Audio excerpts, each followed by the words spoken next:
Hi hello friends. வாங்க நம்மளுக்கு இன்னைக்கு என்ன காம்பனண்ட் பார்க்க போறோங்கிறத பார்க்கலாம்.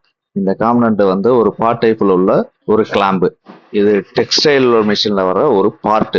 இந்த காம்பனண்ட்டை எப்படி பண்ணலாங்கிற ஆரம்பத்துல இருந்து கடைசி வரைக்கும் நம்ம டீட்டெயில்டா பார்க்கலாம்.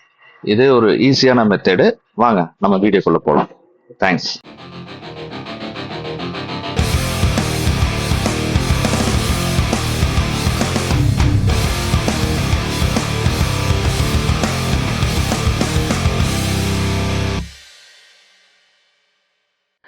இந்த காம்பனண்ட் எங்க வருதுன்னு பார்த்தீங்கன்னா, ஒரு 8M ராட்ல ஒரு கவர் பிளாக் பண்றதுக்காக இந்த இந்த எல் பீஸ் வந்து ஸ்லைடிங் ஆகணும்.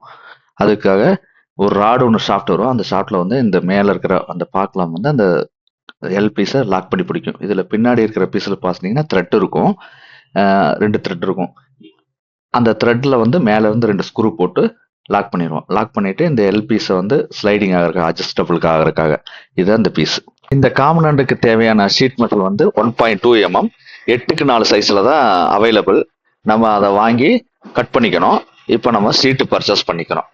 8க்கு 4 சைஸ்ல 1.2 mm ஷீட்டு பர்ச்சேஸ் பண்ணிக்கிறோம். நம்ம வாங்கின 8க்கு 4 ஷீட்டை இந்த மாதிரி ஸ்டிப்பரா ஷேரிங்ல கொடுத்து கட்டிங் பண்ணி வாங்கிட்டு வந்தோம். கட்டிங் பண்ணி வந்து டைக்கு செட்டிங் போட ஆரம்பிச்சிட்டோம். காம்பனண்ட்டுக்கு டூல் செட் பண்ண ஆரம்பிச்சிட்டோம். செட் பண்ணிட்டு இருக்கோம். காம்பனண்ட் அடிக்க ஆரம்பிச்சாச்சுங்க. காம்பனண்ட் அடிக்கிறது ப்ராசஸ் போயிட்டு இருக்கு. அடிச்சிட்டு இருக்காங்க நம்ம ஆளுங்க. பார்த்தீங்கன்னா காம்பனண்ட்டு அடிச்சு பிளாங்கிங் விழுந்துட்டு இருக்கு. 1.2 ஷீட்ல பிளாங்கிங் விழுந்துட்டு இருக்கு. பிளாங்கிங் பாருங்க இந்த மாதிரி இருக்கும். பிளாங்கிங் இன்னர், அதாவது வந்து ஃபோல்டிங் பண்றதுக்கு முன்னாடி இருக்கிற சைஸ் பிளாங்கிங் அடிச்சு இப்போ விழுந்துட்டு இருக்குது. ப்ராசஸ் போயிட்டு இருக்கு. அடிச்சு ஒர்க் பண்ணிட்டு இருக்காங்க. பாருங்க அடிக்கிற மெத்தட் எப்படின்னு காமிக்கிறேன். இது குவான்டிட்டி கம்மியா இருக்கிறதால இந்த மாதிரி அடிச்சுட்டு இருக்கோம். நிறைய இருந்ததுன்னா ஃபீடர் செட் பண்ணி அடிக்கலாம். இந்த மாதிரி இருக்கும் பிளாங்கிங் விழுகுது பாருங்க.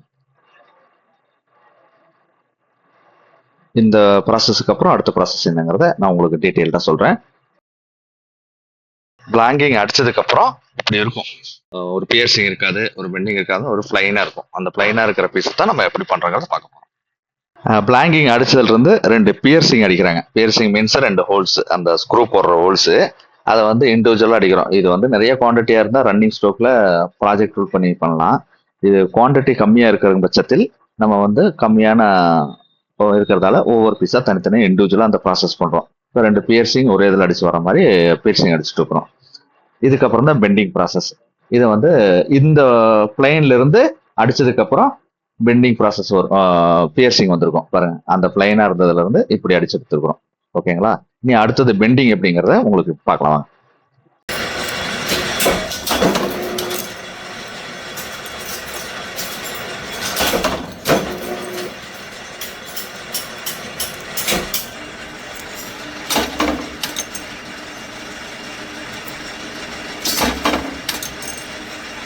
இதுதாங்க பெண்டிங் ப்ராசஸ்.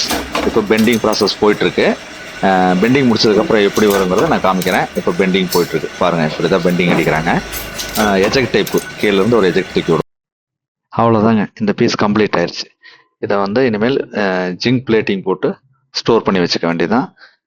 எவ்வளோ நம்பர்ஸ் கேட்குறாங்களோ அவ்வளோ நம்பர்ஸ் நம்ம டெலிவரி கொடுக்க வேண்டியதான். எல்லாமே முடிஞ்சது இந்த ப்ராசஸ்ஸு. ஜிங்க் பிளேட்டிங் போட்டு ஸ்டோர் பண்ணிக்க வேண்டியதான். பேக் பண்ணி வச்சுக்குவோம். வச்சுட்டு டெலிவரிக்கு தகுந்த மாதிரி பேக் பண்ணி வச்சுக்குவோம். 100, 500 இந்த மாதிரி யார் எவ்வளோ கேட்குறாங்களோ அதை கொடுத்துட வேண்டியதான். இந்த பீஸோட ஒர்க்கு அவ்வளோதான், ஃபினிஷ். ஓகே, நன்றி. Thanks viewers.